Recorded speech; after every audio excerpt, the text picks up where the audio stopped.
Cliquez sur le bouton « Paramètres » pour accéder au menu « Paramètres ». Sur le côté gauche de l'interface se trouvent des icônes pour la version du logiciel et le modèle de l'appareil. Tout d'abord, double-cliquez sur l'icône de la version du logiciel, puis double-cliquez sur l'icône du modèle de l'appareil. Maintenant, un symbole de verrou apparaît, indiquant que la fonction de verrouillage de la vitesse d'injection est activée. Répétez les étapes ci-dessus pour désactiver cette fonction. En revenant à l'interface d'injection, un symbole de verrou apparaîtra également. Lorsque la vitesse d'injection est verrouillée, en mode normal, la vitesse d'injection reste constante à la médiane.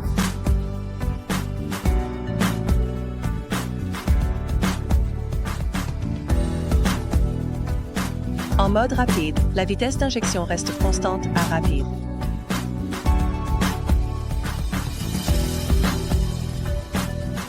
En mode PDL, la vitesse d'injection reste constante à lente.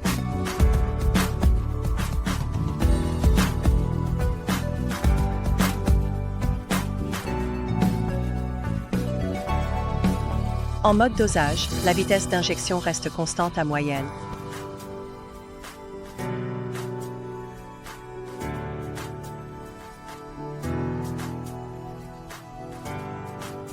Cliquez sur le bouton « Paramètres » pour entrer dans l'interface des paramètres. Sur le côté gauche de l'interface, l'icône du modèle de l'appareil est affichée. Cliquez dessus 4 fois. Maintenant, une icône de chargement apparaît en haut de l'interface, permettant à l'appareil d'être utilisé pendant la charge. Répétez les étapes ci-dessus pour désactiver cette fonction. En revenant à l'interface d'injection, une icône de chargement apparaîtra également. Maintenant, lorsque l'alimentation est connectée pour la charge, l'appareil peut encore être utilisé normalement.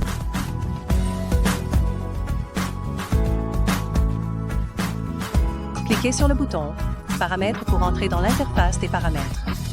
L'icône de la version du logiciel sera affichée sur le côté gauche. Cliquez sur cette icône 4 fois de suite. L'icône d'aspiration apparaît en haut de l'interface, puis la tige de poussée n'aspirera pas au démarrage de l'appareil.